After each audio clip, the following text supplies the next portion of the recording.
Greetings, Earthlings. Welcome back to Conversation is Ventilation. I am your host, the Shimmick, as always. And in studio today, we have what I believe is going to be a top 5 guest of all time. So 15, 20 years from now, we're still going to be talking about the Caylon episode. I promise you that. I'm calling it right now. So let's quickly get into it. Before we get started, there is some profanity. So this is a warning.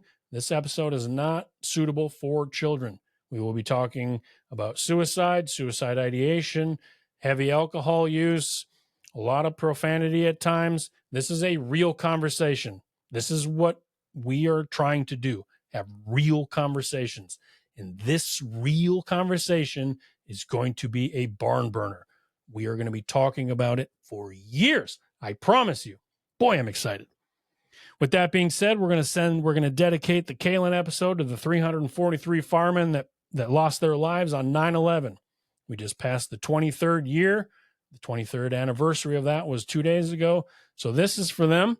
This is for their families. This is for their loved ones, dead or alive. 343, never forget. All right, let's dive into it. Let's not waste any time. You're not going to want to miss it. Let's go.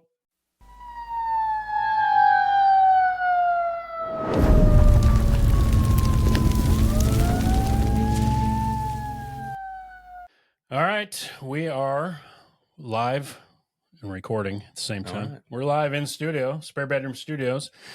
And with me today, well, go ahead and introduce yourself. I am Caylon Reeves, former lieutenant with Oxford Fire. 11 years there, and now current working a psych ward. So okay, and we'll get into how that happened. Yes, quite the story. Okay, but it was a complete pivot 180. But I think after you hear the story, you're going to go, yeah, that makes sense. Yeah. Because in your heart, you're a helper. You're a guy that wants to help people. And so we'll get into it. But also, you were in the Marine Corps. I was, yes. 4 years in the Marine Corps. Okay. Right out of high school. Nothing outstanding about that. No, but you volunteered and you went. I did it. Got out. I went into the Army when I got out of high school. And boy, I don't claim the Army because what I did in the Army was nothing. Yeah. But I did go to basic training, and I learned more in basic training than I've learned my whole life. So, all right, it'll change you. Yeah, it's highly recommended, though. For any kid out there who's like, I don't know what to do with myself, go spend 3 to 4 years in the military. Yeah, they'll help you with that. Yeah, you'll figure out you don't want to do that anymore.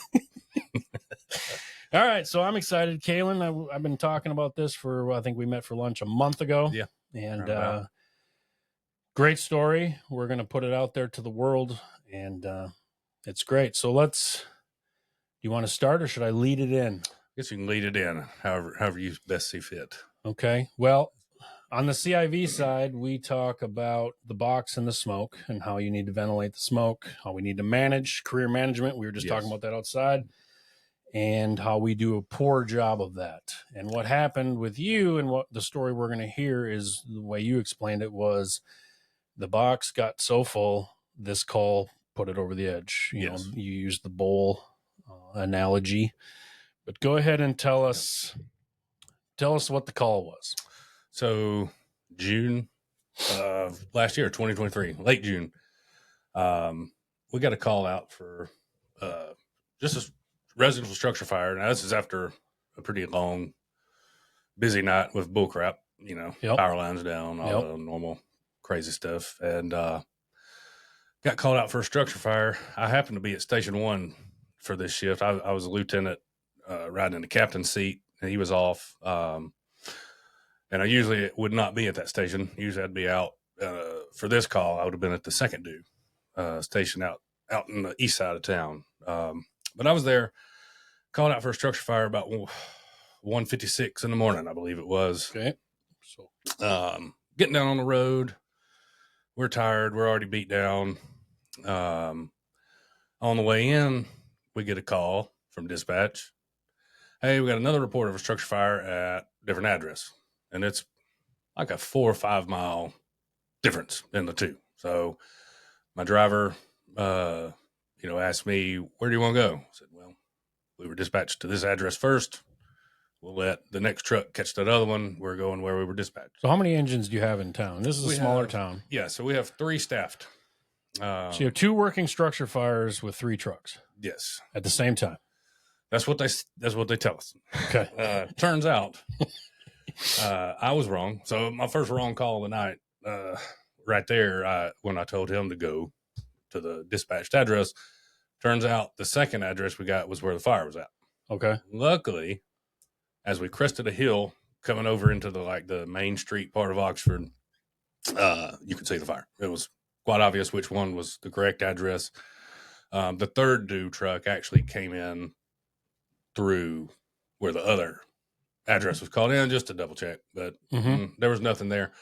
So dispatch got I think they had the call that I think they received multiple calls, but the guy that called it in was relaying some just poor information. They were working with scraps essentially, as were we. So we crest the hill. You could see the fire clear as day. It's cooking. And this is a 2-minute response, 1.5, 2 minutes, I think, by the time we're on scene, from when we get dispatched. And I have no other information other than structure fire. Typical first responder. We have no idea what we know we're going to a fire. Sometimes it's not even a fire, but we get there. Okay, here's what we got. And so pull up, call in, and I called it in actually as a second mistake of the night. I called it in as 1-story residential heavy fire from the A side. Ended up being a 2-story. There was just so much smoke. I had no idea. I couldn't see. So, and it was cooking. The fire had already vented out the front of the house. We had black smoke rolling. Yep. It was going. So my guy in the back, we were pulling him on scene and telling him, we'll go ahead and grab the cross lay, pull it up to the front. I'm going to do my 360. Then we'll attack. Yep. As soon as my feet hit the pavement, as soon as they hit the pavement, the guy comes running around the back of the truck, butt naked.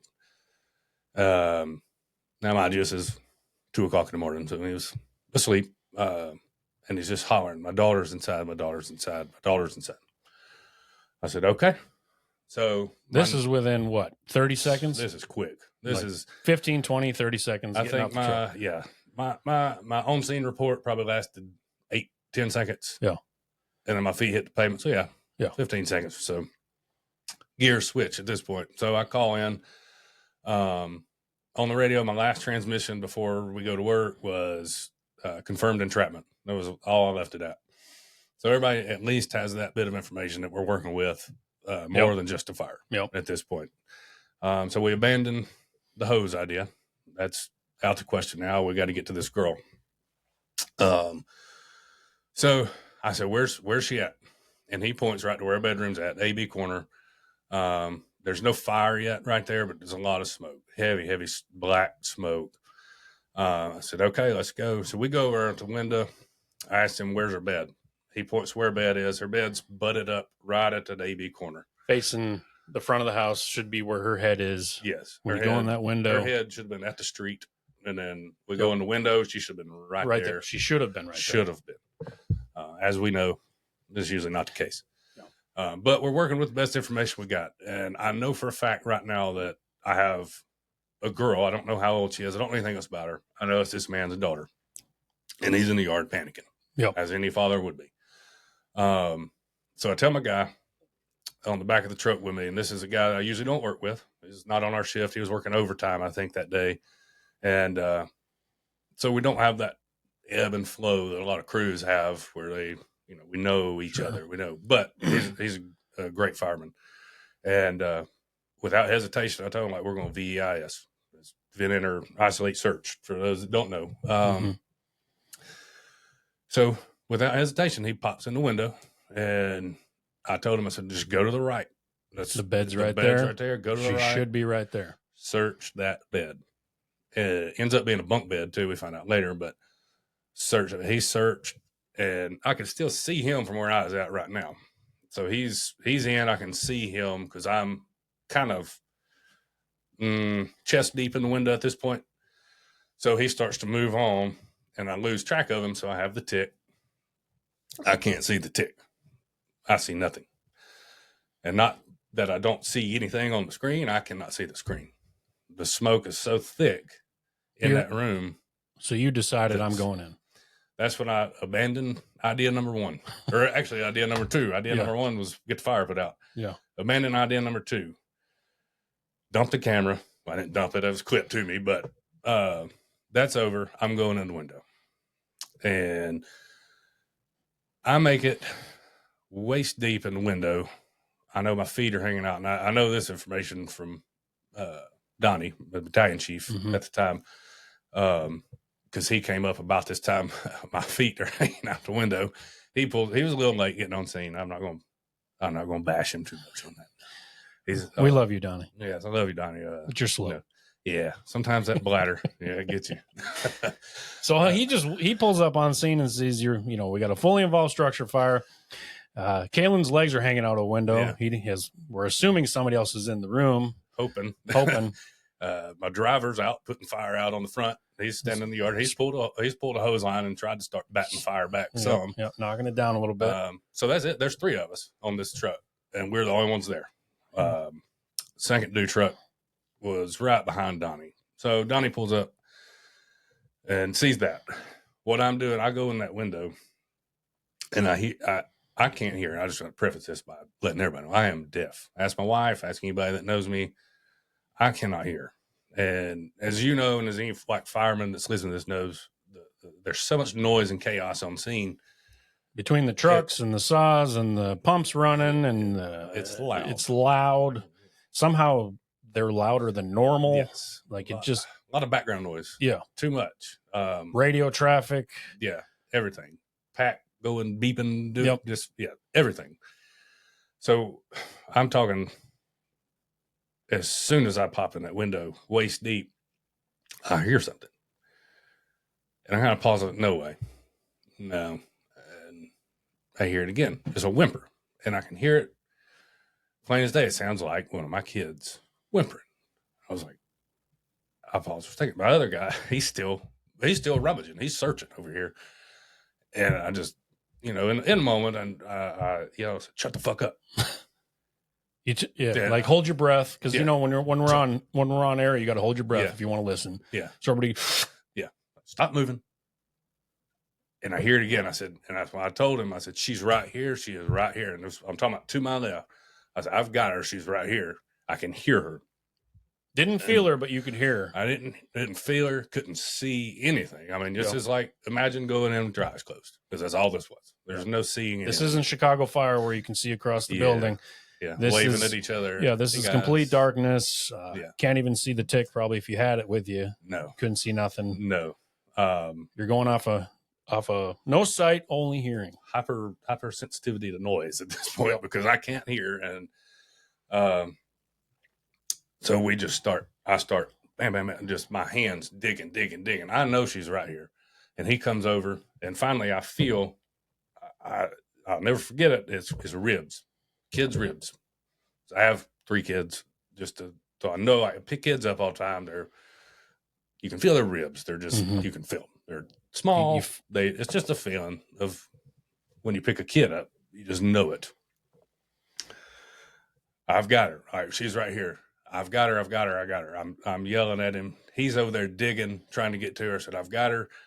And the more I start feeling, the more I'm like, yeah, this is it. This is her. All right. Did she start whimpering louder or anything, or did nothing? She was essentially limp at this point. And the fact that we get her out. I got something to say about that in just a second. We get her out, and a bookshelf had fallen on top of her, like the wire shelving that you would put up in a closet or something they had in that room. It had fallen. We dig her out. I get her, turn around. The whole time, Donnie's just holding my legs because he don't know that I'm falling in the window or what. But the room was very cluttered. It was full of stuff. So I was laying on a pile of I don't know what. He hands her to me. We get her out, and she's limp. And I turn around. Donnie's behind me. I've got her in my arms, and the first words on my mouth when I turn around is, "Where the fuck are the medics? They're nowhere to be found." He's already called on the radio that we have a victim. We're getting her out right now. Where the fuck are the medics? No. They're not there. I go to the front of the house with her in my arms.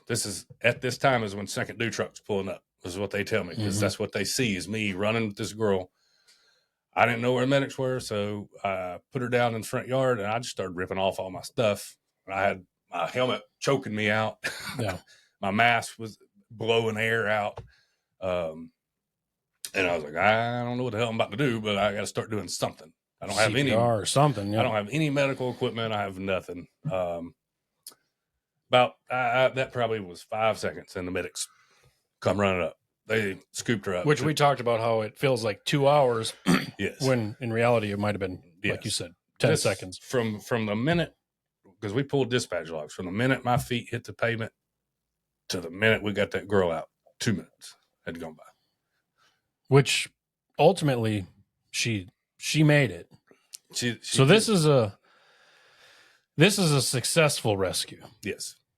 So I hear her, I told you I heard her whimpering. Yep. And she's limp when I get her out. I mean, she's just a wet noodle. And they put her in an ambulance. I go back to work, just like we always do. There's more work to be done. I find out after the fact that she was not responsive at all when she got to the ambulance. I said, well, I heard her. I heard her whimper. That's the only reason I found her. Yeah. And they're like, no, they got her to the ambulance. She was nothing. And I had a hard time wrapping my head around that one. So did she just, I don't know, just decompensate that quick when she got out? Or did she never whimper? And I just, well, it was tough to wrap my head around that fact. Well, you think it was, I think it was God. You think it was God? 100%. For one, there's no other reason I would have heard that. I wouldn't hear it right now. An unconscious body doesn't whimper usually. No. I mean, I'm not a doctor, but I'm going to go ahead and say a body. Yeah. So that was God saying, she's right here. Because I'm in our earlier talks, you had said too, when the call came in or when you were going in the window, and I wanted to make sure we talk about this. You went in with your partner and you said, we're going in here. And one of the things we've talked about is that we have this mentality, I'm either going to die failing or be successful. Yeah. And that's that X factor thing we were talking about a little while ago on having coffee is you were going, I'm going in here and I'm not coming out with her. Yeah. You have 3 children. You were. Yeah. When I made that call that, When I found out she was in there, that was in my head that I'm not coming out of this room until she's out. Yeah. Whether we all die in here or not, I'm not going home a failure. I'm not going home to my kids and looking at my kids that are alive and well in the eye and saying, well, it was just too hot. Yeah. There's so much smoke. She probably wouldn't have made it. Your daddy's a coward. Yeah. No, that wasn't. That was not an option. It wasn't even a thought in my mind. And like I told you earlier, they would have had to physically remove me from that room without her, because I wasn't going to come out until I knew whether she was alive or dead. We're not coming out without her. She was coming out. Kids are different. You spoke on that and. Mm-hmm. Another episode, the kids hit different. No matter who you are, whether you have kids or not, it's a different. There's something naturally in every one of us, unless you're a complete psychopath, which I've joked about before. Yes. Unless you're a complete fucking psychopath, a child will always hit you in the feelings. It'll always bother you. I know people who have had, myself included, have had children that are no longer alive in their arms, and he says, I can still feel that child in my arms. Yeah. Or I can see that call of you going, I'm going in this window and I'm not coming out without her. I'd rather die and fail. I'd rather die than come out and fail, and not be.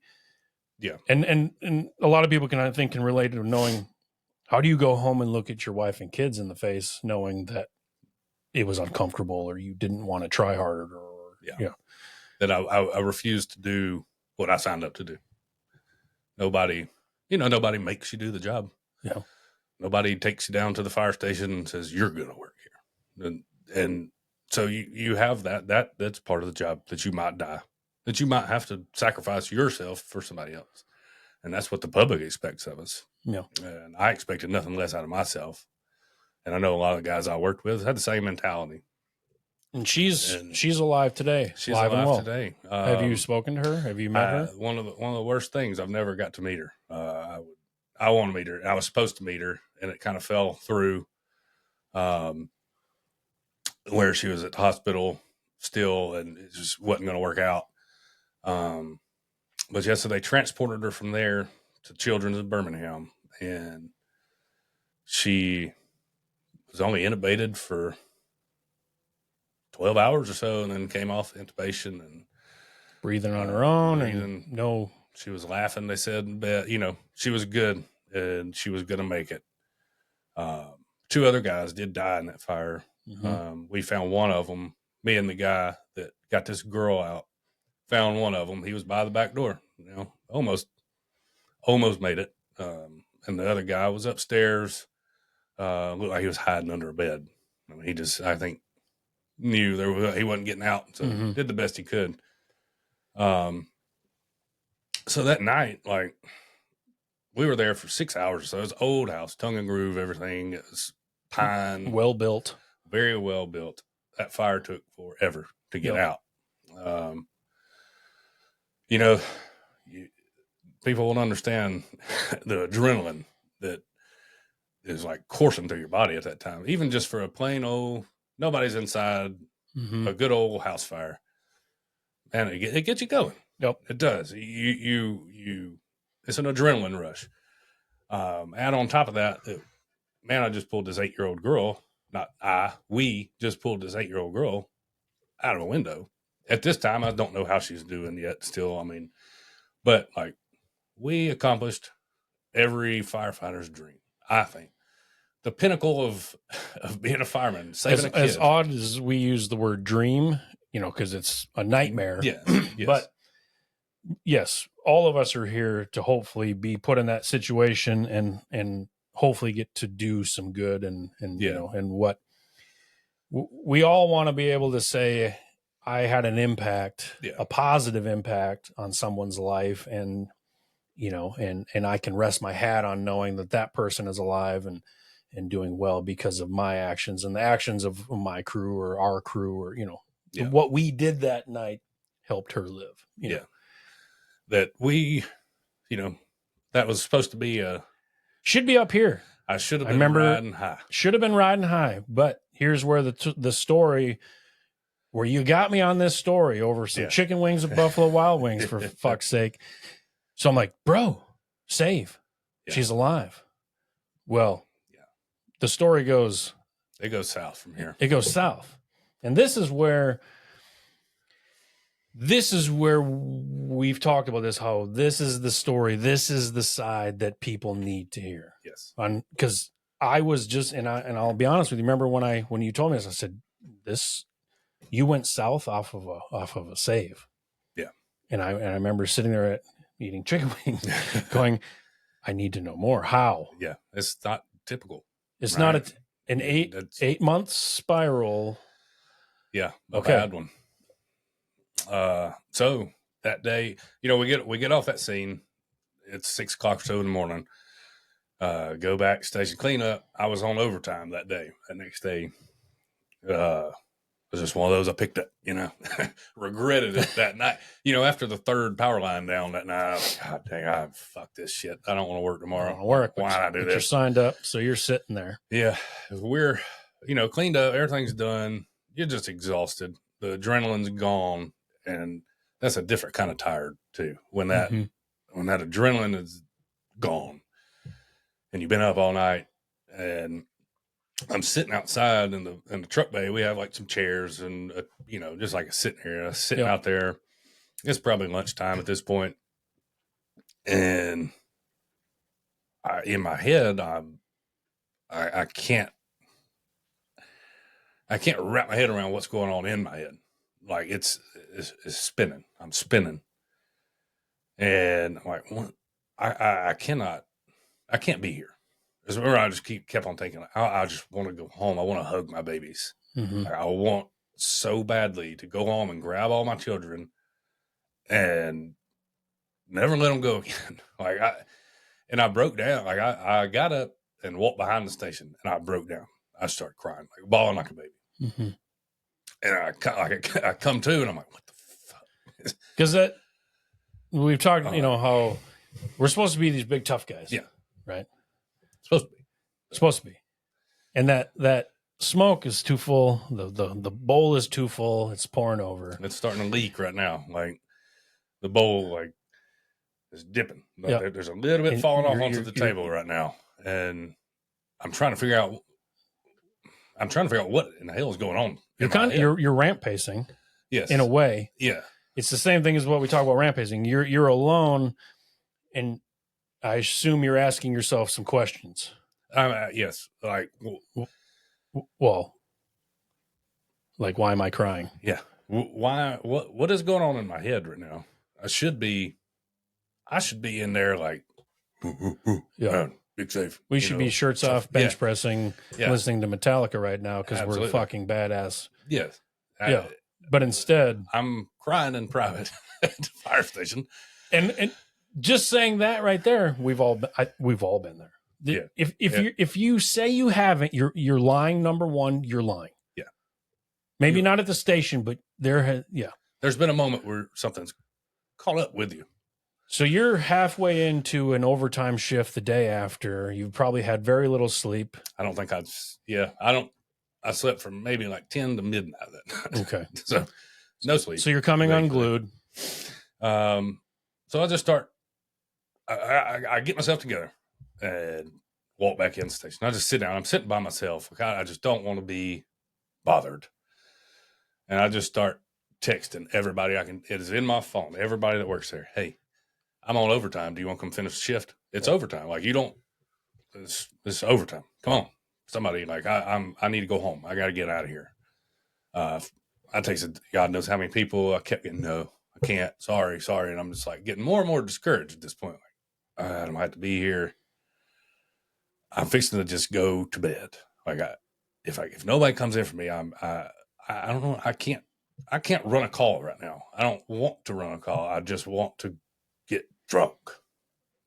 I need to drink and I need to go. Mm-hmm. And finally somebody, I can come in. You're going to give me, 2 or 3 hours. I said, oh, thank God. Like the relief that I felt in that moment. And I kind of lightened up at that point. It's like, okay, somebody's coming in. I went and told the battalion chief that was working. I was like, hey, I'm going to go home. I got somebody, I got it covered. So you're good. You don't have to do nothing. He'll be here in a few hours. And I'm going to leave when he gets here. He's like, all right, cool. Everything okay? Yeah. I was tired. Just want to go home. The classic, you good? Yeah. And what was your response? I'm good. Yeah, I'm fine. I just, that's what I told him. I was like, I'm just tired. I don't feel like being here. He's like, all right, well, when he gets here, go home, be safe. All right. So he got there. I left. First stop I pulled out, I stopped at the liquor store. And I bought a fifth of vodka. Aristocrat. Tough stuff. But it was cheap and I needed fifth of vodka, got me a can of dip, and I drove home. I live in 2 hours now from my station. So I've got quite a drive ahead of me, and it's awful. That's a shitty drive. Because I know a lot of people know, like when you're driving, you think, like, a lot of times you get lost in thought. You might have music playing, you might have something playing, but you get lost in thought sometimes. Yep. It's a lot of time for your mind to wander. And I'm driving home, and my wife don't know I'm coming home. I haven't even told her what happened at work. She don't even know that while she was sleeping last night, what in the hell was happening to me. Like, she has no idea. And so in that 2 hour drive home, I drink a fifth of vodka, which it's shameful in itself. I'm out on the road drunk driving. And I'm hearing this girl cry the whole ride home. I keep hearing it and I start crying. And I stop it.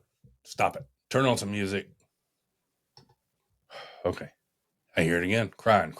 Music. Cry. This is this like cycle. Mm-hmm. I'm drinking. I'm like, I'm spiraling right now. Like this is an immediate spiral, like a 12-hour spiral that's going to turn into a real spiral. And I'm losing it. I get home. I'm drunk. I'm crying. Like, man, I just want my kids. God.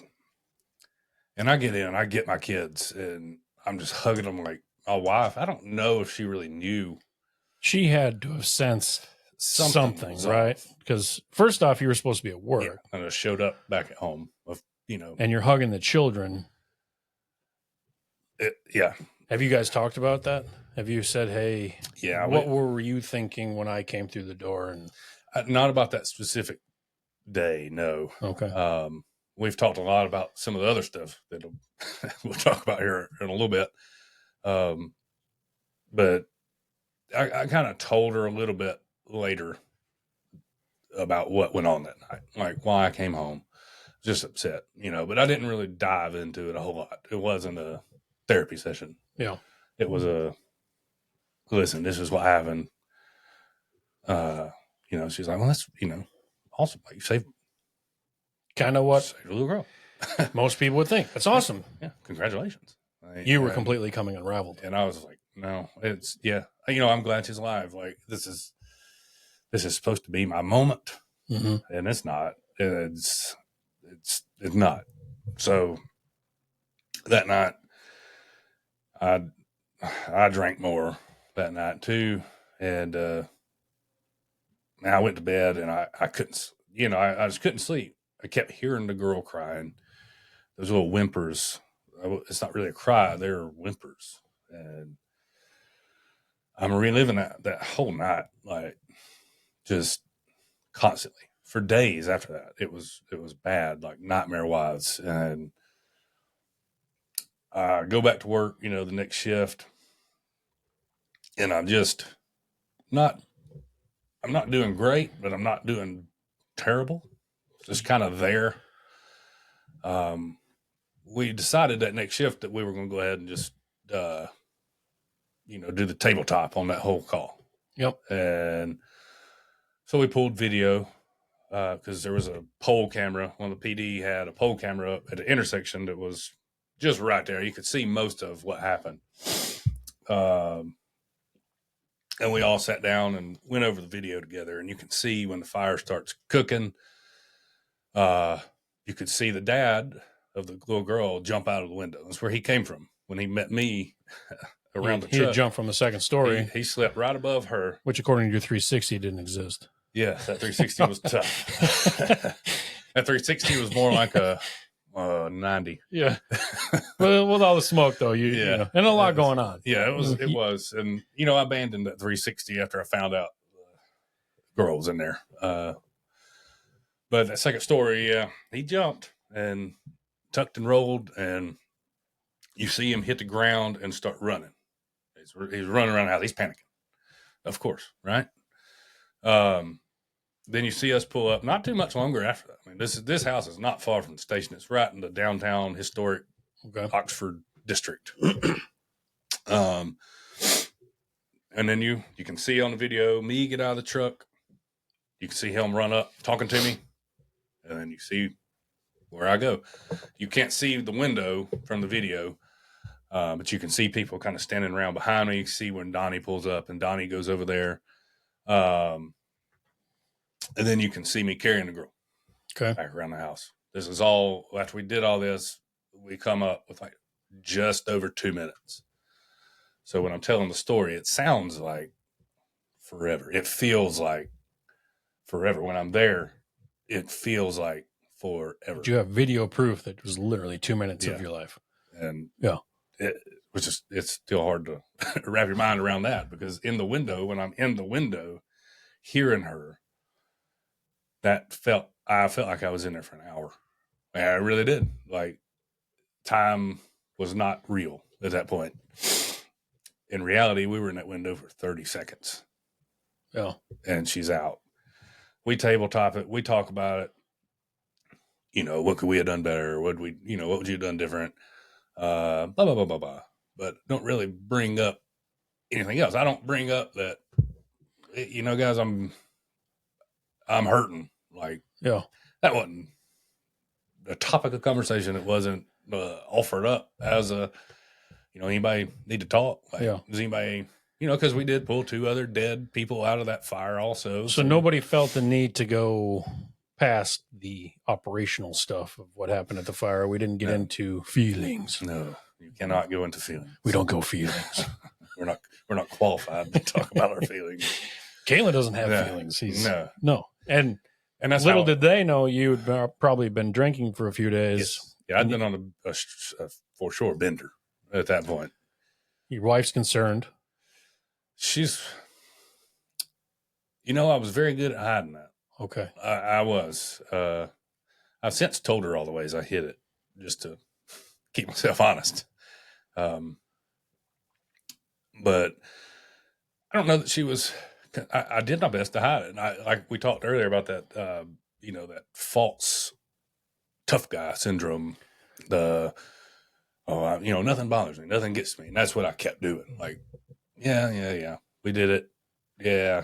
I'm fine. Yeah. I'm fine. The posturing tough guy syndrome is, I think, what we're coining it as. Yes. I don't know. We may be stealing that from somebody, but I've never heard of it. It's that belief that we're all these big macho men on the truck together, but at the same time, we're all posturing for each other because we're all a mess in our own little ways. Some of us more than others, but we're all a mess.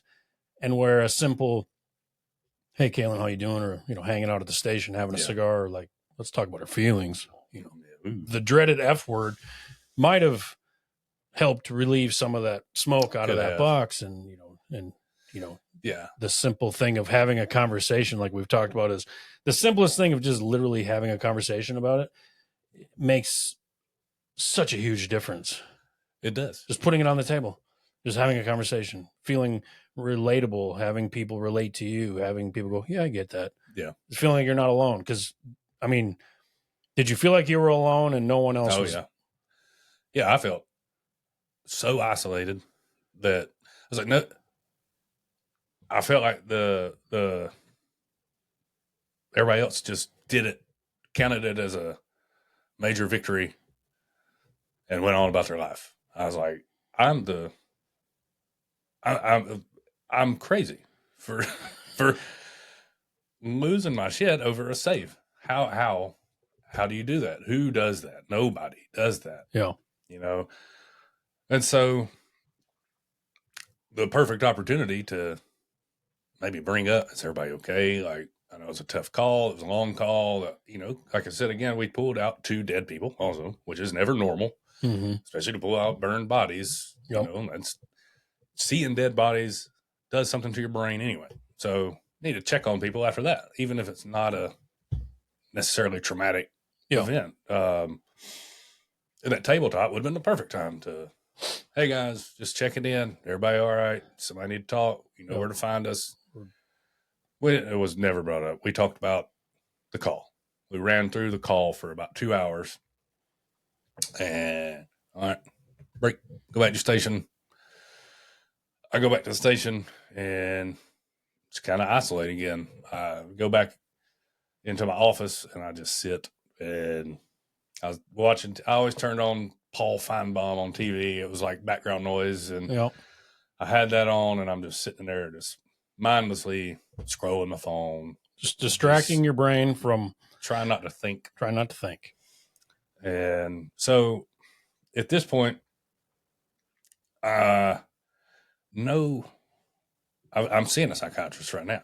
Like at this point in the story, I've got a psychiatrist because my wife had noticed anger issues. I was always hot. I just ran hot. What I always tell her, I run hot. Like it was, I'm sorry, but so I'm seeing a psychiatrist. Like I'm telling him, man, sometimes my temper gets out of hand. I just feel hot sometimes. Yeah. That's all I'm telling him. Like, he's like, okay, well, we'll get you, like some real mild Zoloft, which is Going to tame you down a little bit. Yeah, that's good. And, I go in for my checkups. How's it doing? Oh, yeah, I'm good, Doc. Good. I'm Yep. good. All I'm good. feeling a lot better. I don't yell at people all the time. Yeah, I'm good, man. But in my head, I'm telling this, I'm like, holy shit. Like, I'm about to leave your office and go out here and take a swig out of a hot bottle of vodka just to get through this next hour of my life where I don't want to blow my head off. Nobody's noticing. Nobody sees anything. Nobody's seeing it. Nobody, not even my wife, because we have talked about, like, did you realize how much I was drinking?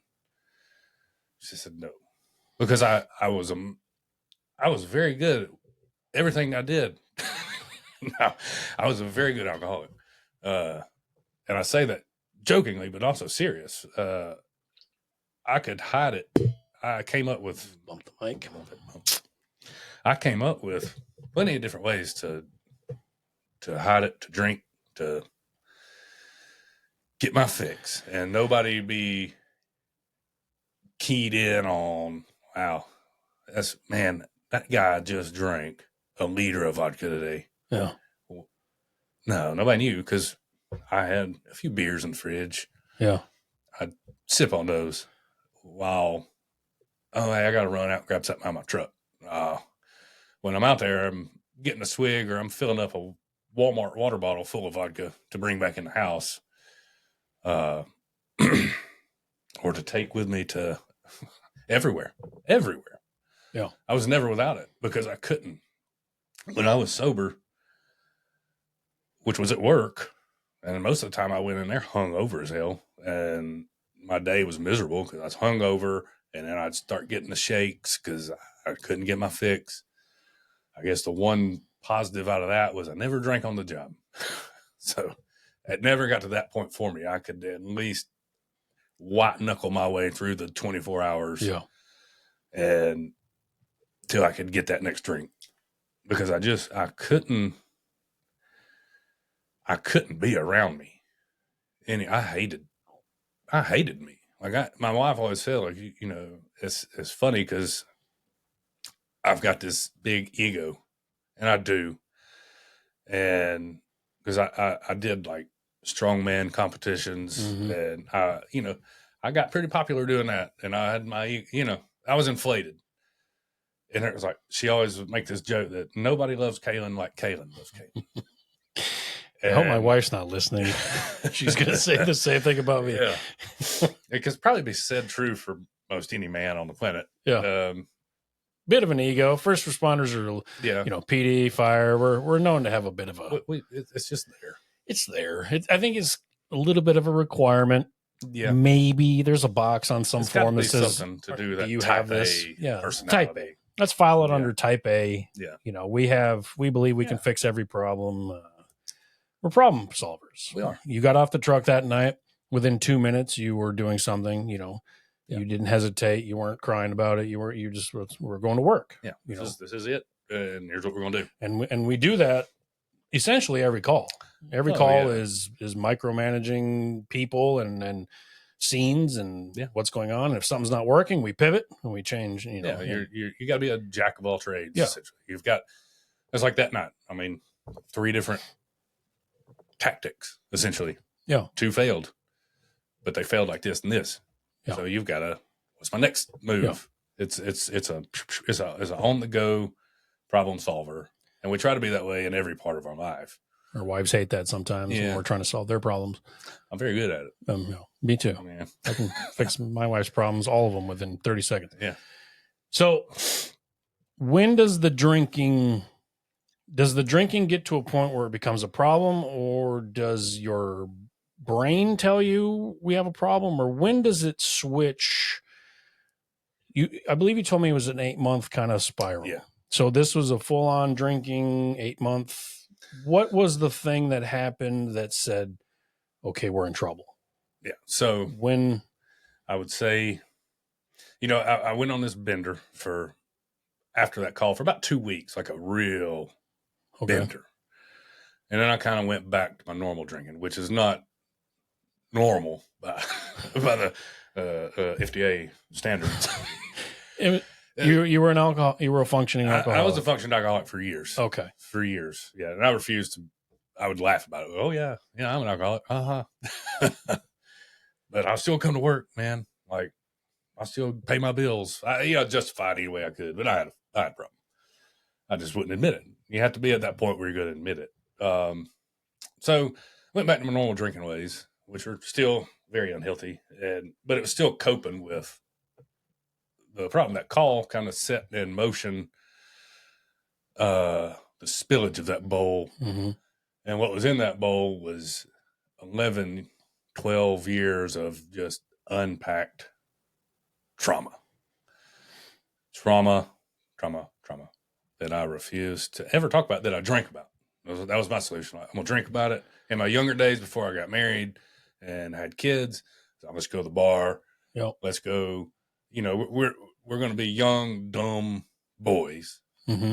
And then once I got married, it turned into, well, I can't do that anymore. I don't want to do that anymore. I'm ready to settle down. I've got kids. So now I've got to hide it. Now I've got to figure out a way to continue to cope with all these things that I see at work without talking about it. I don't want to talk about it. Yeah. That's dumb. Typical. Yeah. That's dumb. That gets too close to the feelings. Yeah. So I can just drink about it. We're going to drink about it. So until about, this is from June to October. I don't know the date. I come into work and I've kind of pushed this call back into the abyss of my brain, like all the other ones. Yeah. It's gone. It's gone. I use the term file it and bury it. Yeah. It's gone forever. Right at it. Yeah. Shove it down. It's in there. I don't know if you've ever seen the movie Inside Out.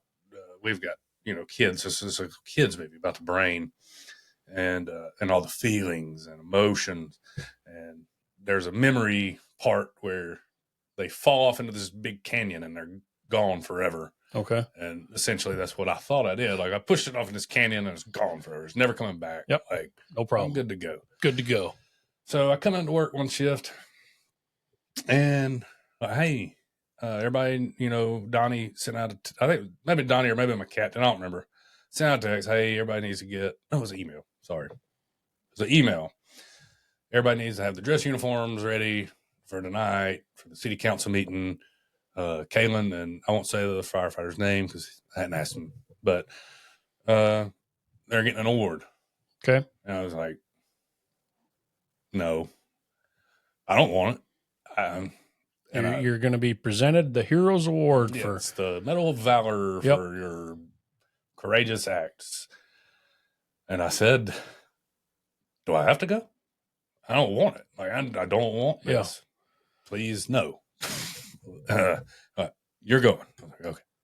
I tried. Yet they still didn't see that you're in this kind of crumbling and you're a mess. From there to there, I probably started to exhibit some signs that I was different, but they were very subtle, like we've talked about. Like we had a high school fire program that started 2016 or so, and I was one of the guys that taught that every year. And it was your proud baby. It was your thing. It was awesome. I loved it. Yeah. Getting to teach these young men and women and watch them become firemen after high school. It was awesome. And I loved it.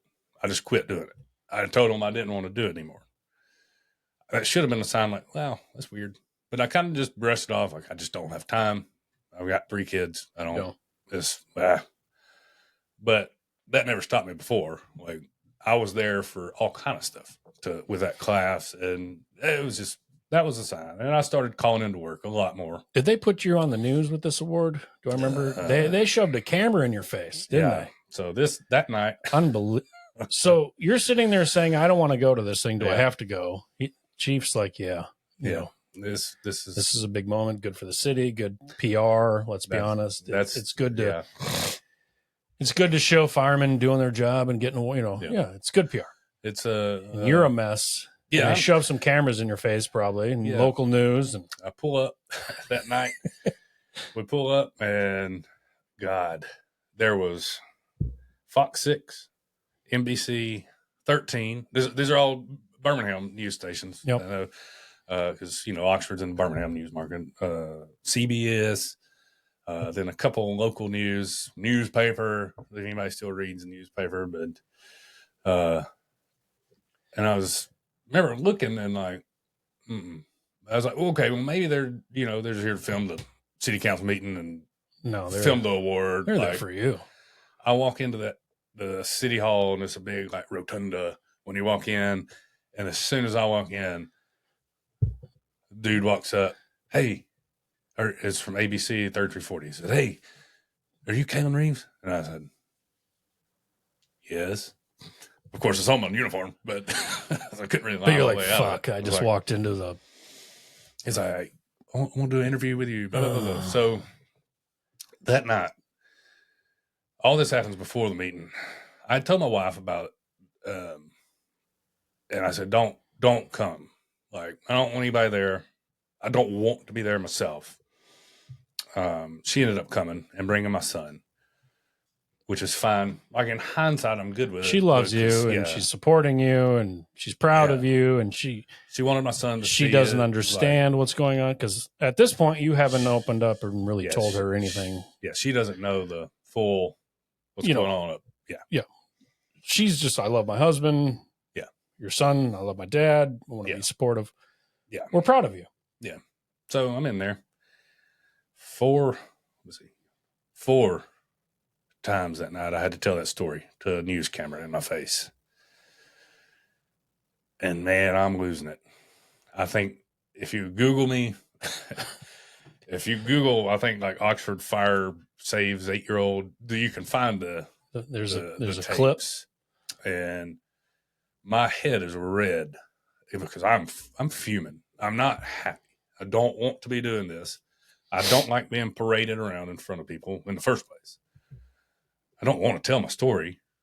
Yeah. Right now this story is closed up. This is off limits. Like, I've buried this. Remember, we're not even sharing this with Donnie yet. Yeah. Like I just said, like, this is that I buried this and pushed it off. It's gone. I'm good. In my head, like that, it's gone. So now this night, here it all comes back again with a news camera in my face. And then I do all these interviews. I get to the stupid meeting. They call you up there, give you a word. Oh, so proud of you. Hey, right, cheers. And I'm standing up there and I'm like, man, if y'all and you, like, I want to hit every one of you in the head. Mm-hmm.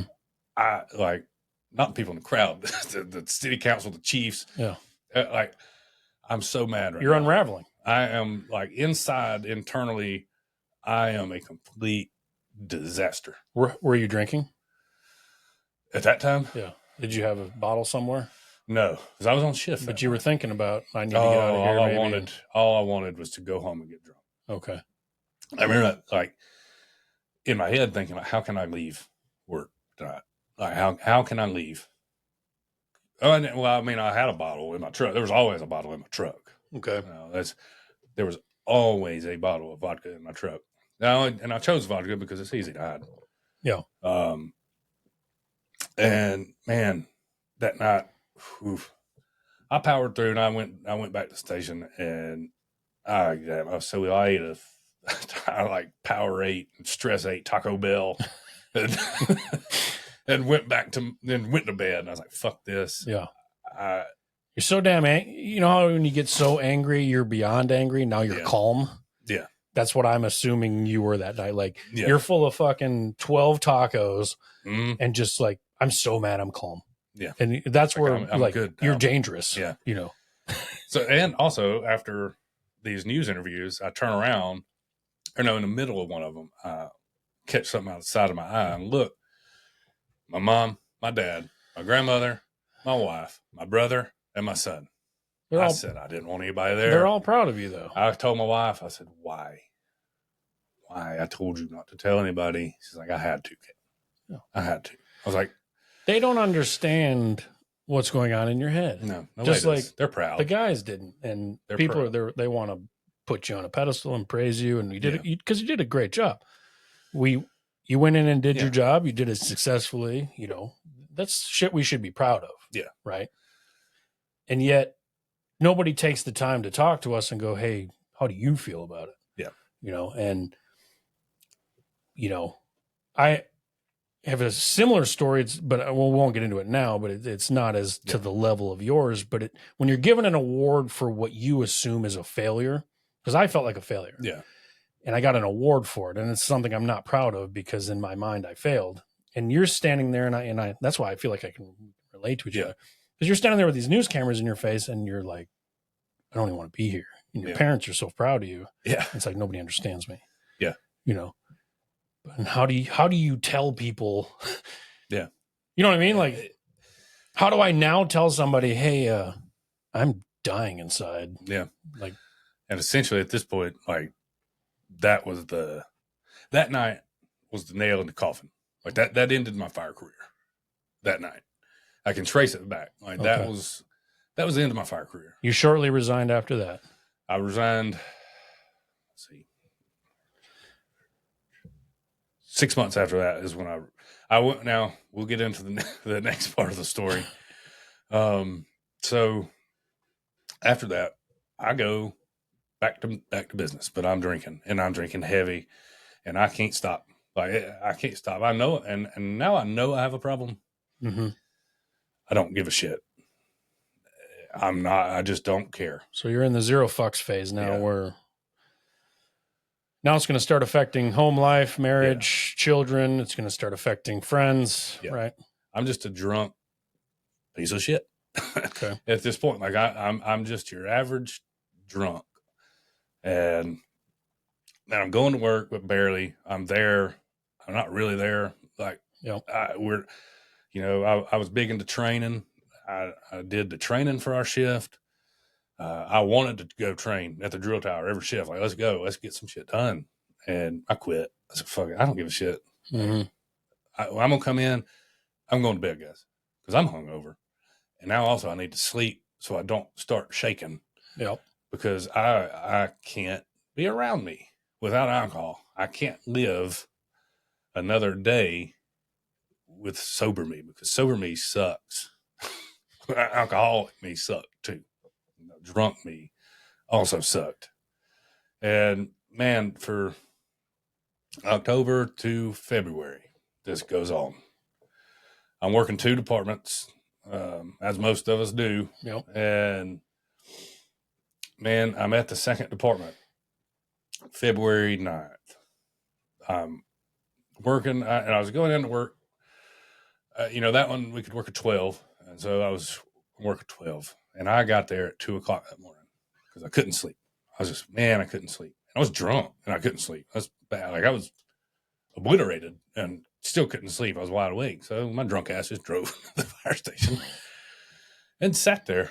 And I wasn't going to run no calls or nothing. I just had to leave. And I went and got to bed there and slept for, I don't know, probably 6 hours, 8 hours. I woke up hungover.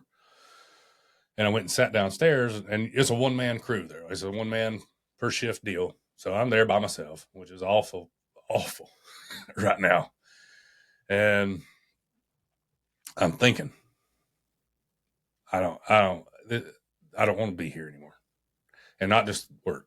I don't want to be here. You don't want to be on this planet anymore. Yeah, the planet. Get me out of here. I've got to go.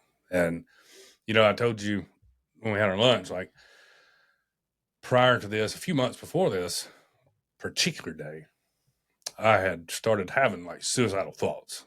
So much so that it scared me enough to take apart every gun I own into pieces and have my wife hide them. Yes. I was that scared, but I'm still not gonna go talk to anybody about it. I'm still refusing to go talk. So we disassemble every firearm in the house and hide the pieces. Yeah. They're hid. I have no idea where they're at. I'm sitting at work and it's right around noon. And I said, fuck it. I'm going home. Nobody was home. My wife was gone doing something with one of her friends. She had the girls with her. My son was in school. I got home and I said, all right, this is it. I'm going to do it today. And so I picked my son up from school at like 2:45, 3:00, something like that. So I had about 3 hours.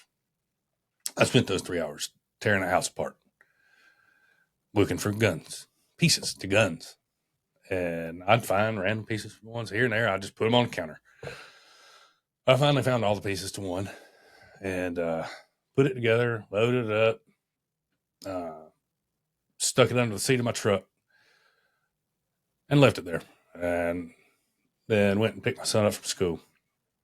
And I was sitting in line picking him up from school. I said, this is going to be the best day he's ever had.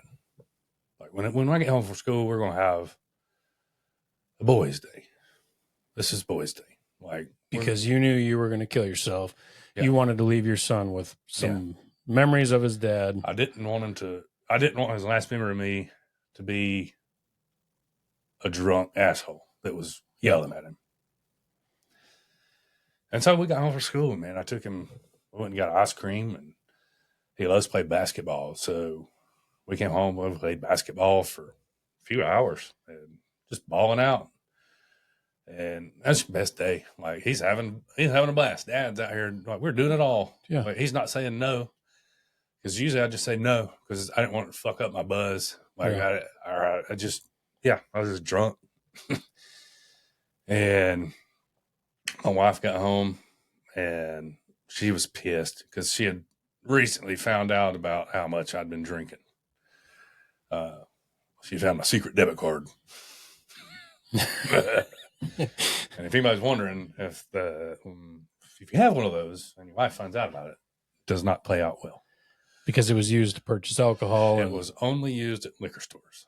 And to the tune of about $1,000 a month. So house payment. You're drinking $1,000 a month in vodka behind your wife's back. Yeah. Okay. So you just get done playing basketball. You're hanging out with your son. You're thinking, this is the day. Yeah. So she gets home and she's pissed. And, we kind of had a fight. And I said, you know what? Fuck this. I'm leaving. I'll be back. Like, I just remember saying, like, I'm out of here. I can't be here with you right now. I'm out of here. And I remember I hugged all my kids, like a hug, a real hug, like just grabbed them up and I love you, buddy. I love you. Like daddy loves you. Be a good boy. Like, man, I will cry right now.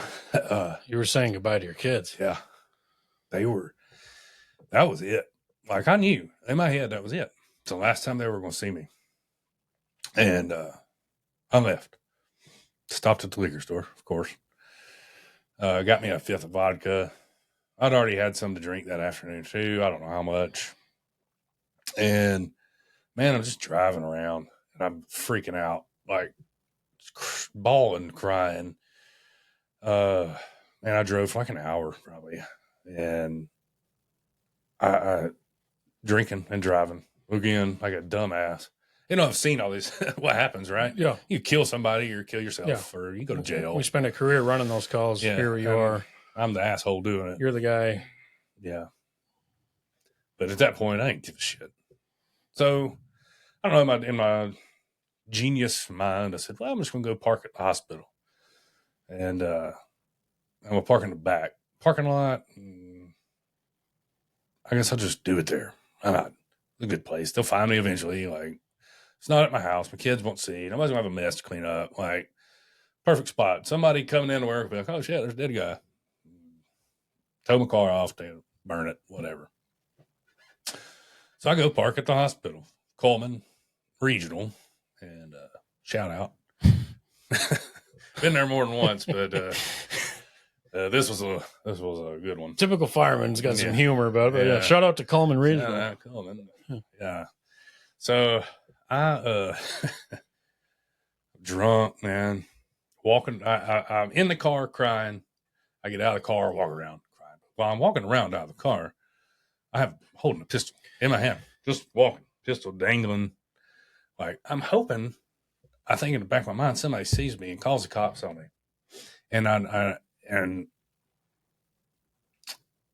also thinking like, maybe if they call the cops on me, I'll just get them to kill me. Like, fuck this. I'll do it myself. I'll just raise this thing up. Suicide by cop. I'm going to point it at them and they're going to shoot me. Yeah. Like at that point, I just didn't care. I wasn't going to shoot a cop. Well, but I said, oh, just pick it up. And that's it. I'm toast. Because I would have never, I didn't want my life to affect anybody else's. And of course, that would have. You don't have to shoot me. That's going to affect them now, right? So it's a never ending cycle. And I'm like, I have my phone. There's a shitload of people in there that I should be calling right now. That I should be like, hey, dude, I'm fucking losing it. Please come to Coleman. I know you live 2 hours away, but dude. You're at the point where, you're at critical fucking level of, you know what I mean? Like you can't get any worse than what you're feeling right now. No. So what stopped you from reaching out to Donnie? What stopped you from reaching out did you think about that, or did you just, or were you not? At this point, I don't think I even thought about it. Because at this point, I felt like the only person on the planet. You just felt isolated and alone. Like there was nobody gave a shit about me. This is basically how I felt. And I'm too fucking stubborn to call somebody and say, hey, I need help. I'm about to blow my fucking head off. Come get me. Like, come get me now. I couldn't do it because I was a coward. Because I'd been posturing as a tough man for a decade or more. And finally, it all comes crashing down. Like, I'm not a tough guy anymore. I'm the biggest bitch in the room right now. So I get back in my car. And I'm laying there. Like, I've got my seat back. And I'm laying there. And I've just got that pistol sitting, pointed right at my head. Just sitting there on my chest. And I'm bawling, man. I'm talking about like ugly crying. Like this is some real shit. Like I'm losing my mind, and I'm about to kill myself. Like that's it. Like here I go. And so I told the story to Oxford, to the fireman there, and I originally told it. I've come to find this out later. I originally told it that my wife hit my window and yelled at me to wake up. That's what I thought I remembered. She never came. What I heard was the loudest hey outside my window. You heard hey really loud. Loud. And I truly thought somebody yelled at me. I thought maybe somebody called the cops. And now they're beating on my window. Yep. And I snap out of it. And I'm like, looking around, there's nobody there. I mean, this is midnight at the hospital. Everybody's in there. There's no shift change going on. Nobody's around. There's no headlights. There's no taillights. And then I just started, like, my kids came right into my head. And I thought about my son asking his mama the next day, hey, when's daddy going to be home to play basketball? I couldn't, man. I couldn't anymore. Because that was the last thing he remembered doing with his dad, and all of a sudden he wants to do that again. Your daddy's not coming home because he's a coward. Mm. And so, man, I sat there for, I don't know, probably 10 more minutes, just crying. God damn, just crying. And I stuffed that pistol up under my seat, and I walked into the hospital. And I'm drunk as shit. I checked into the hospital. I went and filled the paperwork out at the desk. It's like, well, what's wrong with your triage thing? What's wrong? I said, just mental health crisis, I think is what I put, or bad fucking day. No, that's what I told her, bad fucking day. I think I wrote like mental health crisis on the paper. I just went and sat down, and they got me back there like that. And the yard was busy. It was full, of course. It was a Friday. I think it was a Friday night, maybe. I don't remember. So, of course, it's late. It's full. A bunch of people. They get me back there, and she asked, like, what's going on? Like, they're taking my vitals. And I said, like, what's going on? And I said, bad fucking day. And I was crying, like, and she knew. Like, okay. And shortly after I get all that stuff, and they take it all, I'm butt-ass naked, standing there in the hallway.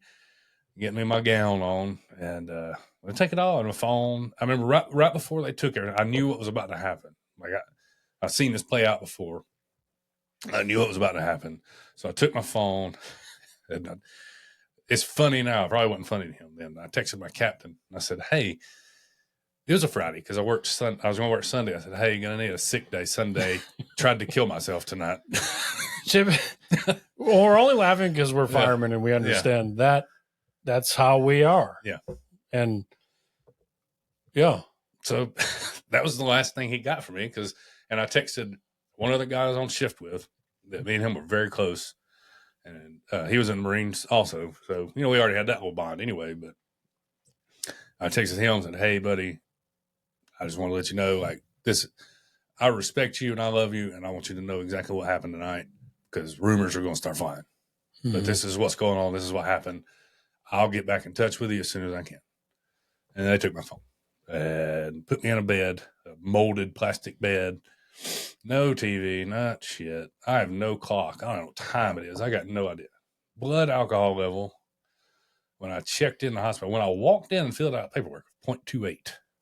So for those that don't know, 0.30 is alcohol poisoning. Like we're pumping your stomach.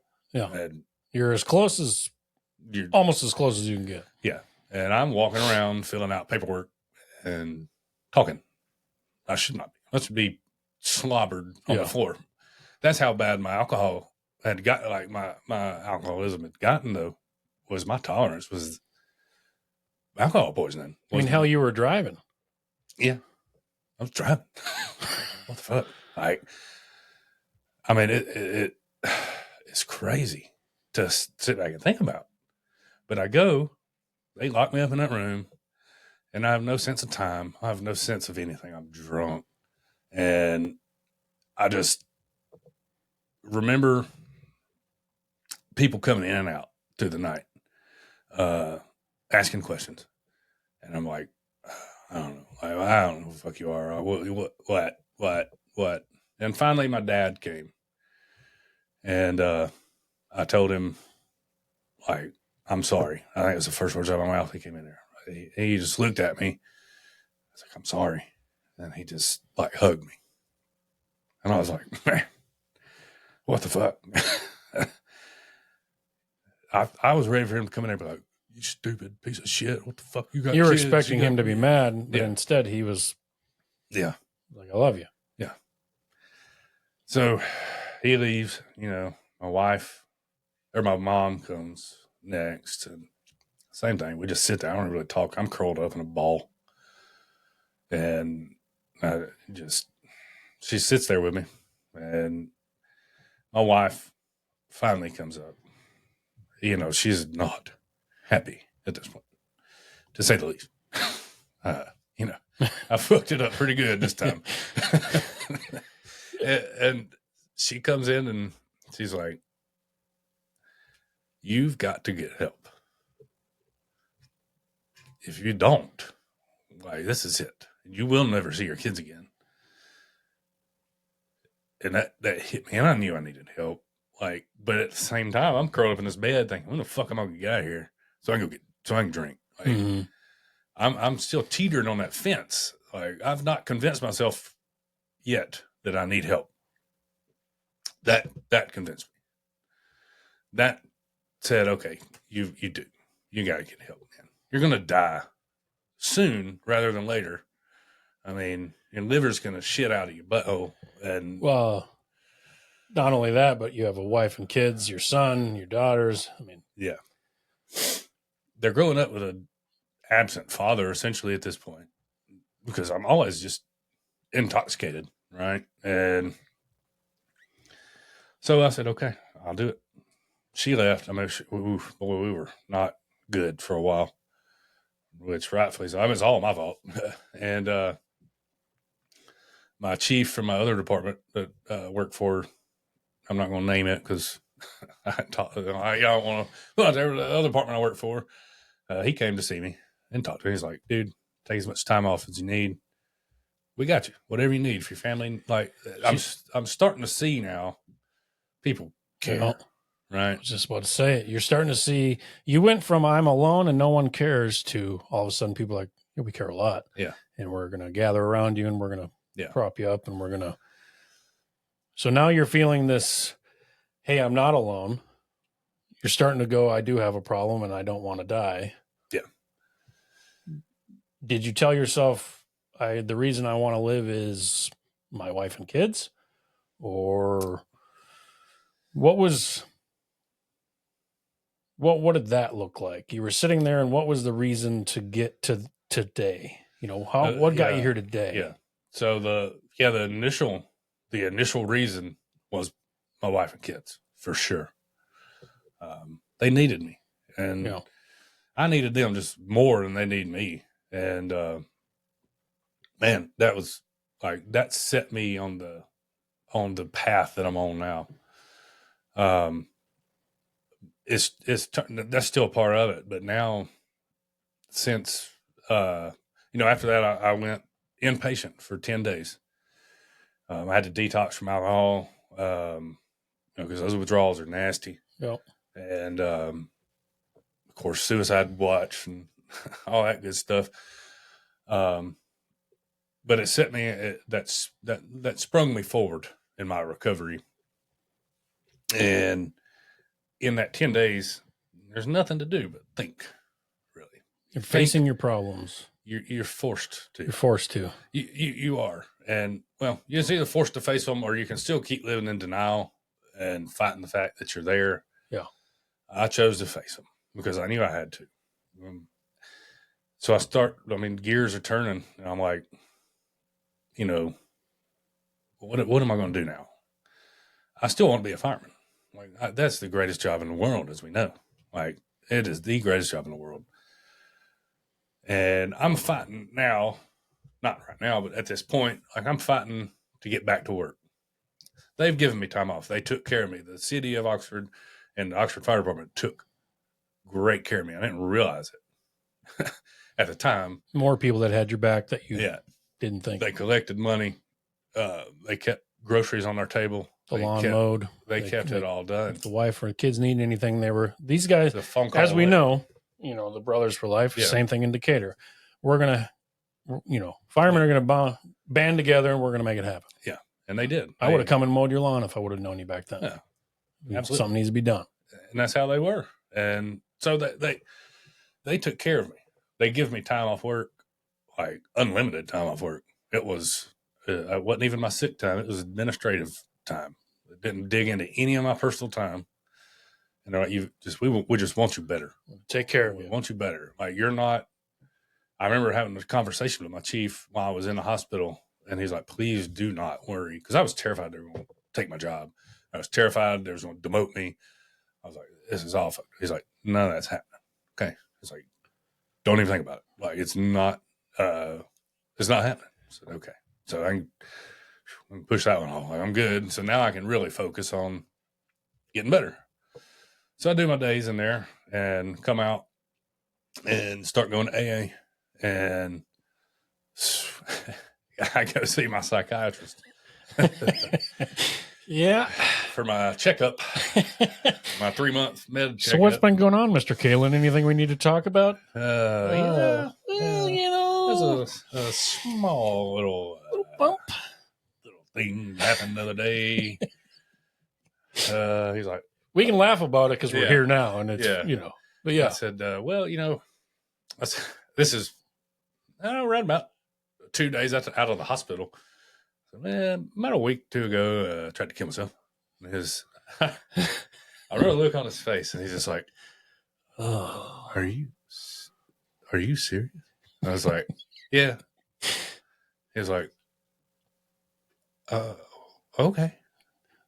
He's like, "You okay now?" I was like, "Yeah, feeling better. Like I'm feeling better. Like I've got a new outlook on life." Like, he's like, "Okay, all right then." He's like, I handed him all the paperwork from the hospital and all the new meds they put me on. He was like, I wish you'd have told me some of this stuff sooner. And I was like, I probably should have. Crossed my mind once or twice, but I said, the funny thing is here, that I didn't tell you that stuff because I didn't want to go end up in the psych ward. I said, well, ended up there anyway. Like, how that worked out. Like, I refused because I was like, they're going to think, man, this dude's crazy. We got to lock him up for a little while. But I kept burying all that so long that it turned into, yeah, you do need to fucking help. Like, you do need It's to kind of like the mirror. We always use that analogy. Someday you're going to look in the mirror and you may not recognize who you see. That was kind of like when you were in there, they just set a mirror there and said, look at yourself. Yeah. And you didn't recognize who you were. You didn't, and no idea. And you had no idea. And then you chose the path of, I need to get better and I want to be better. And I think I had two choices, leaving out there, like go back to, or, stay clean for this is long enough to satisfy everybody's. We're worried about Caylon. I'll stay clean long enough. Oh yeah, he's good. And then go right back to doing what I'm doing. Or this becomes a lifelong commitment. And the longer I was in recovery, and still am, I'll be in recovery for the rest of my life. Like it's a never ending thing. It'll continue forever. And I hope it stays sober forever. I can't guarantee that either. That's one of the things they always say in AA and stuff. Like, I can't guarantee you that I won't drink tomorrow. I can guarantee I won't drink right now. Yeah. And it's forever. But if we keep telling ourselves that every minute, then, right? Is that what am I thinking correctly? Like, if I promise you that right now I'm not going to have a drink, and then I keep having this conversation with you for the rest of my life, and I can hold true to that. They preach it 24 hours at a time. That's all you can do. 24 at a time. Because there's, people that go 10, 15 years sober, and then something happens in it. You can't ever guarantee that you'll never do it again, but I can guarantee that I'll do everything in my power to never do it again. So if this was a movie, the happy ending where they would bring it all around is what you're doing right now. Yeah. In the final not the final chapter, but the beginning of Steven Spielberg is bringing it back around and on a happy note. What are you doing right now? And are you still a fireman? So no longer a fireman. No longer a fireman. No longer. Okay. It was a very tough decision. I did not want to make. But my psychiatrist, my therapist, both, told me like, you need to, my psychiatrist's words were, I can't tell you not to go back to work, but I can tell you shouldn't go back to work. And I took that and said, maybe. Let's see. You don't know. You didn't go to med school. You didn't go to med school. What do you know, guy? Like, you probably went to Arizona State online. You know what I mean? Right? University of the Caribbean. You don't know what we do. You don't know me. Yeah. But it really, when I heard this part of the story, when you kind of brought it, I was like, wow.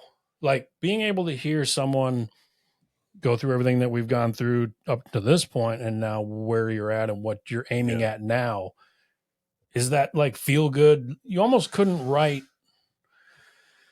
It's just a really positive shit. Yeah. And that's what gives me hope. And that's what keeps me wanting to talk to people like you and and you want to get your word out there. It's like, we're a bunch of positive fuckers that just, you want to help people. You want to tell your story and, go ahead. You can tell them. What are you doing right now? So now I'm actually working a psych ward. I won't say the hospital or nothing. I don't need nobody finding me. But I work in a psych ward now, and it's like a continuum of these people that helped me. Right? Mm-hmm. Like when I finally had to make that choice to leave the fire service, and that was a tough one.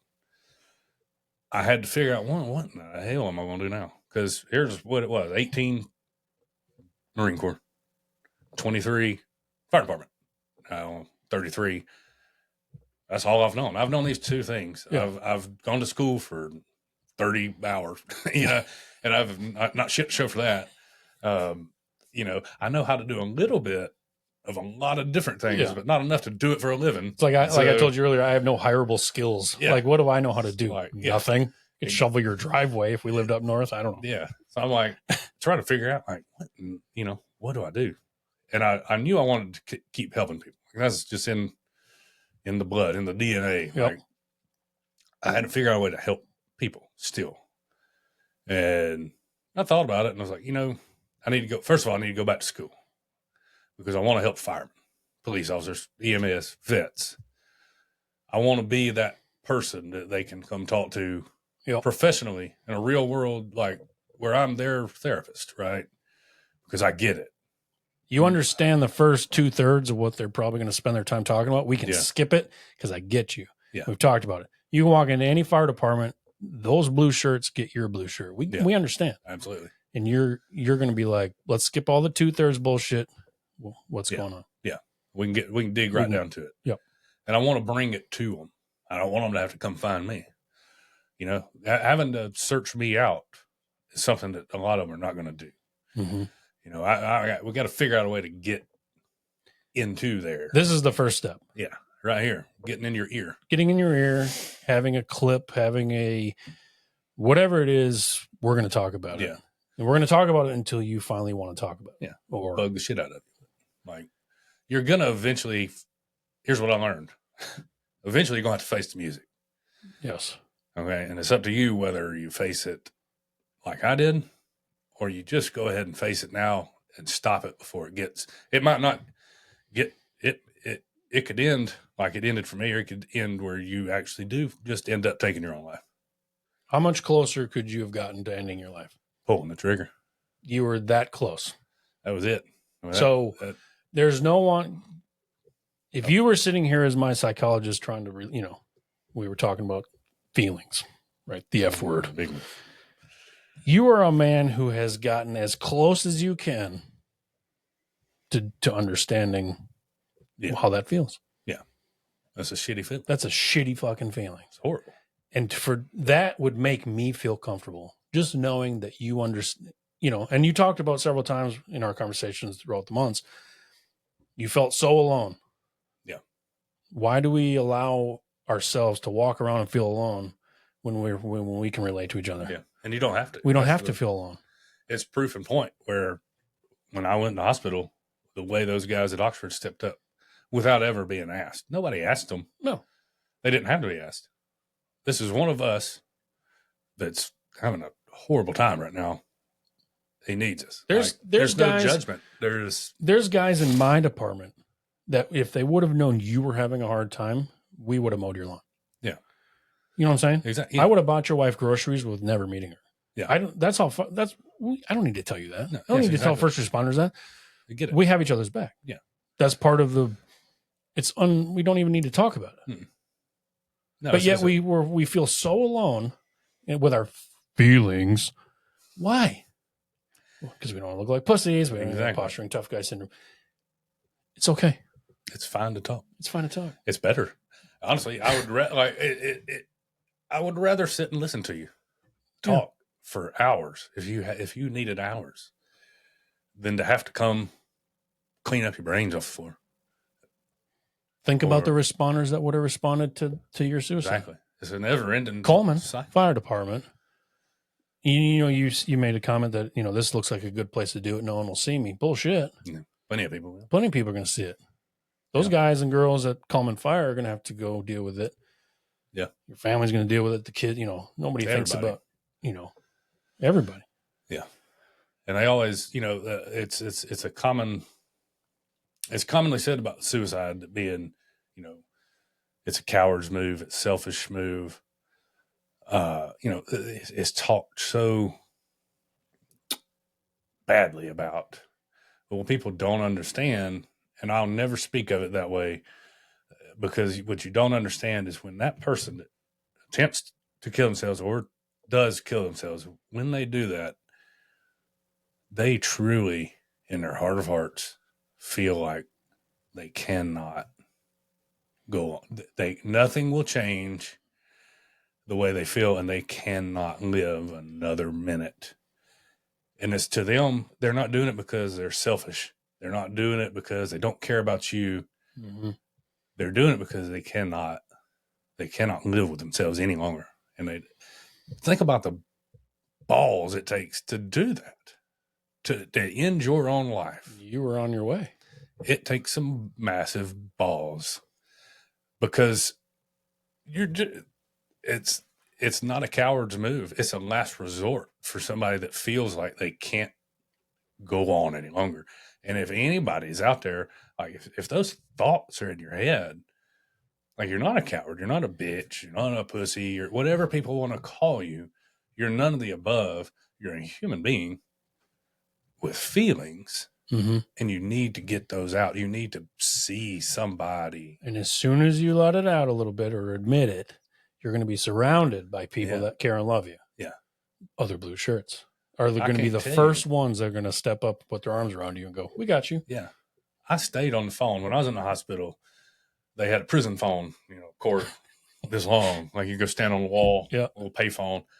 And I mean, I stayed on the phone because the nurses and stuff kept coming out like, hey, this guy wants you to call him. This guy wants you to call him. And people from the fire department, like just checking in, man. Just want to talk to you. We love you. We're thinking about you. And I'm sitting there like, man, if I'd have just called you a few days ago, would I be at home right now? Like, maybe. Who knows? Who knows how that would have ended? You can't say that. Well, but maybe this was the path. Get into God, maybe this is the path you were supposed to be on because you were supposed to be shown what's at stake, what you can lose, and what you have to gain. And now you're going to go on at 33 years old, you said, right? Mm-hmm. 33? I believe that's the age. Yeah, 34 Sunday. Didn't God die on? Was killed when he's 33? Who? God? Yeah. Yeah. Yeah, Jesus. Yeah. Jesus died 33? Okay. So you hear him yell, hey, you put the gun down, you walk into the ER, I need some help. We're here today. We're going to get the story out. You're going to go on and do great things. I know that for a fact. We're all just trying to do a better job. Yeah. Take care of each other who are behind us and take care of the people in front of us. We're learning that the first people that are going to come over here and prop you up when you can't stand are going to be fucking firemen. Yeah. Blue shirts. PD's the same way. It's all the same. So the whole time we're going to break that stigma. We're going to get rid of it. Yeah. And like you said earlier too, you're going to bring it to them. Yeah. I like that. It's got to come to you. We're going to come to you. Yeah. Why not? Well, why not? Like, why not? Why not? Well, because it takes courage. How many presentations do you have to sit through from different insurance guys, we used to have to, I swear to God, like every other shift is like, some guys down there I want to talk to you all about this, that, or the other. The lady from that online college that comes by all the time. They're always trying to get you to go to school. They let a lady come in and talk to us about some kind of insurance pyramid scheme. Yeah. And I'm like, and they give you a pen and a koozie and Georgia Southern or something. Whatever. Like, instead of that, let's go talk about, let's have this feelings. Let's talk about our feelings. But no, if you bring it to them and people, because we've talked about it a million times, if other people can see dudes like you and I, or just people that are the same as them going, sometimes it's fucked. Yeah. Or sometimes this is how I felt. And it makes it a little more okay to go, hey man, can we talk? Yeah. Yeah. And then it's conversation. Yeah. That's all it takes. I literally, it's all it would have taken for any of us after that call to say, hey man, I'm struggling. If I would have left that work, that the day that I left that overtime, if I'd have just been honest and said, hey, Curtis, man, I need to go home. I'm struggling right now. Like I just can't be here. I'm hurting. You never know. Something could have changed right there. Maybe he said, okay, well, let's talk. Sit down right now. We're on talk. Maybe those guys you need to go sit in the bay with them and continue talking about that call. Yeah. Whoever else was on that call and the guys that weren't on it, guys and girls that weren't on it, because guess what? We're all in the same boat. Mm-hmm. You don't have to run the child drowning to be on a child drowning. No. You can run another child drowning and have the same feelings. Yeah. Sometimes a bunch of people that you can relate to that get you, when they're sitting around having a conversation, it makes you feel better even when you're not even talking about it. It's AA. It is. You talked about how much you love AA meetings. Yeah. AA it's genius. It's a genius idea. Yeah, it's people sitting around having a conversation. Yeah. What? Hey, what is this? No, it's like what it is. You don't need a self-help book to go, chapter 1, just talk about it with people that get you. Go meet people that have the same problem. Talk. Go have a conversation with people who understand. Blue shirts. Get blue shirts. Yeah. This is not rocket science. It's really not. We make it rocket science. You know, we could fuck up a wet dream. Honestly, we could, and we do. And this ball has been being dropped for decades. And that's what we're trying to fix. That's what you're trying to fix. That's what I'm trying to fix. We have a lot of people out there doing a great job trying to at least carry on this conversation. If you want to come up to me and have a conversation, great. Let's keep the ball rolling. Yeah. 5 years from now, your story might be affecting people you will never meet. Yeah. And that's the goal. That's the goal. Get it out there, because there's, like I told you earlier, sitting out there, that there's no reason that I should keep it to myself.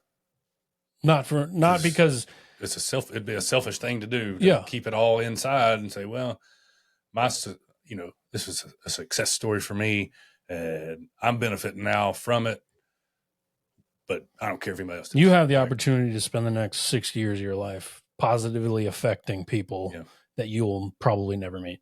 Yeah. And to people like you and I, that excites me. Yes. To know that, because someday you may say something that changes a person's life and you'll never know about it. And that's okay. And I don't need to know. You don't need to know.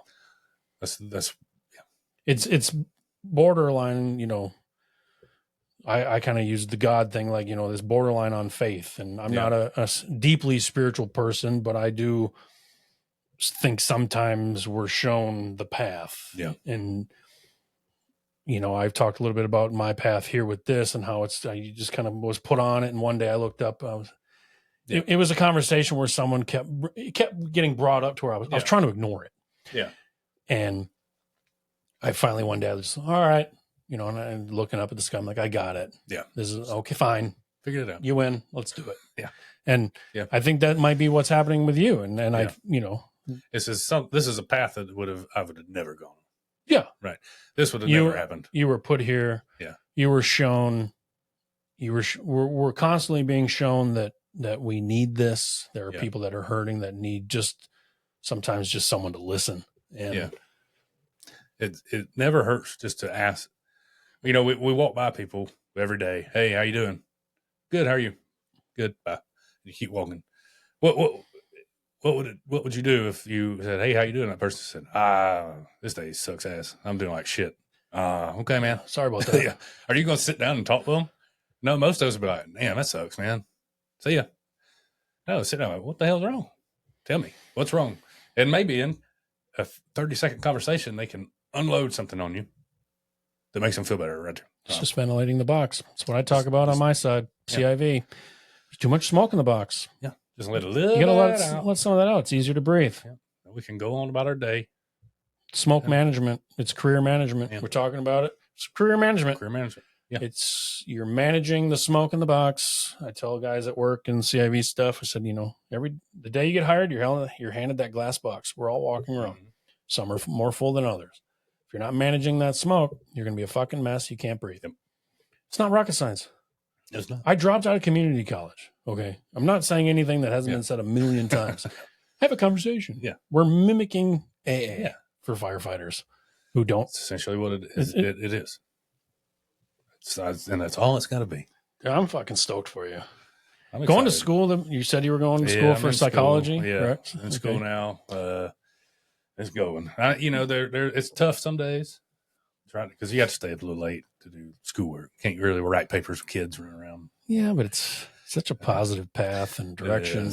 And it's just like, I'll just throw this out there real quick before we get done. My granddaddy, it's kind of the same story. He was a career Army man, Vietnam, 3 or 4 tours. Came back, raging alcoholic, and he was a drinker for a long time. Got sober and went back to school and opened up a drug rehab facility, so halfway house type deal. Dude, it's in your blood. Did it for 30 something years.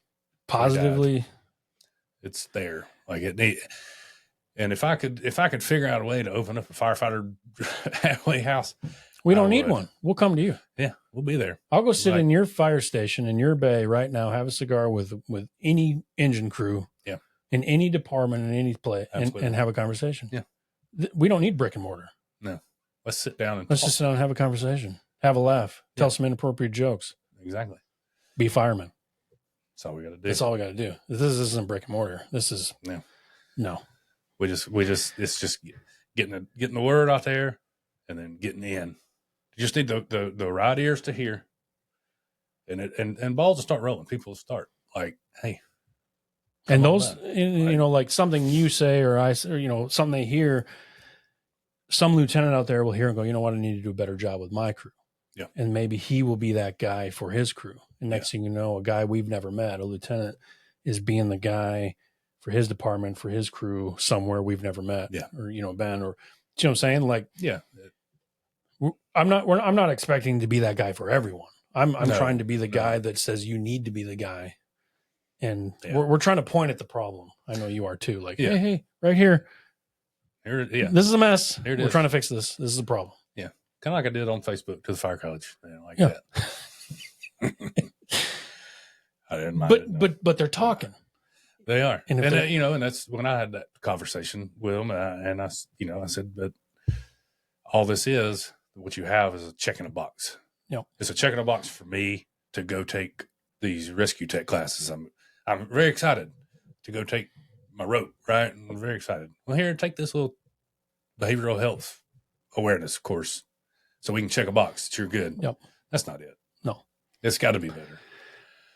It's a conversation that will never end. No, it can't end. And once you get it instilled in one generation of firemen, because, you know, as we all know, the fire service is all about tradition. Well, yeah. And They're stubborn. very. Oh, we Very hate stubborn. change and we hate the way things are. Fuck. Yeah. What do you do? Yeah, these 20-year-old kids that are going to be drivers and lieutenants soon, when they grow up in this new way in 10, 15 Yeah. years, they're going to be treating their firemen different and looking at, and hopefully they look back and they go, hey, that Caylon, he did a lot, you know, and It was all right. if you see him, pat him on the back, say, thanks. Yeah. And that, because right now we're swimming upstream a little bit. Yeah. But like I've told you a few times, it's not a lot of swimming upstream though, because people are going, hey, yeah, They hear it. they hear it, and they're silently agreeing. Like, Yeah. maybe not publicly. You didn't know you needed to hear it. Yeah. And then you heard it. Yeah. And Well, Caylon, I love you, man. You're a fucking awesome I dude. love you. Appreciate you having me. And this is a story we'll probably come back to. I don't think this is the last time you're coming to Spear Bedroom Studios. I highly doubt it. And I think we're going to do some great things. You're going to do some awesome things. I hope. That's my only goal now.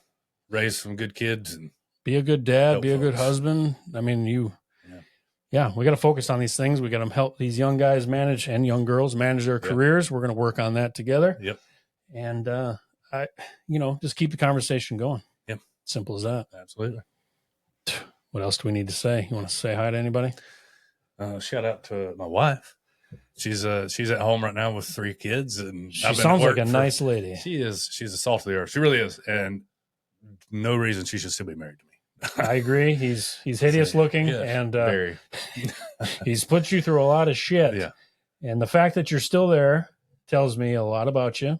Hopefully someday we can get together and have a steak and some mashed potatoes, and the wife would love that too. She would leave the kids at home. Mine puts up with me too. So shout out to her since you're shouting out to yours. She puts up with my dumb ass. And I shout out to Oxford Fire too. Oxford Fire. Donnie Adams. Donnie is a great guy. He is fantastic. That is Donnie, hands down, the best boss I ever had in my life. You heard what happened. We were at the post wedding having a drink, and Mr. Peevler said something. Yeah, Shermick's doing the conversation finally, and Donnie did the prairie. I call it prairie dog when they do this thing. Yeah. Like, what the fuck you just say? And Donnie was like on it. Yeah. I'm like, he just prairie dogged, and my wife's like, here we go. And it turned into a Here it is. 15, 20-minute quick conversation. He's like, dude, I want to know more. I want Caylon to talk to you. You got to talk to Caylon. You got to, I want to, and I'm like, Donnie, did we just become best friends? And he's like, I think we did. Step brothers moment. And so, it's such a positive thing. I love what you're doing. I think it's just, we can just be better. Yeah. Leave it better than we found it. This isn't rocket science. No, absolutely not. All right. Love you. Stay safe. Stay together. That's my little catchphrase there. I like it. Take care of each other. Blue shirts get blue shirts. And please like and share. We want to get this word out. Yes. Let's share the story. We're going to keep telling it. This is not the last time you're going to tell that story. No. I promise you. I don't want it to be. That's good. All right. Love everyone. We'll see you on the next one. Thank you for coming. Thanks for viewing, listening, sharing, liking, subscribing, all that jazz. But the best thing you can do is literally just share this with somebody who you think needs to hear it. That's all we're asking. Yep. We're just out here talking. Yep. All right. One share. Caylon, love you. Take it easy. Thank you.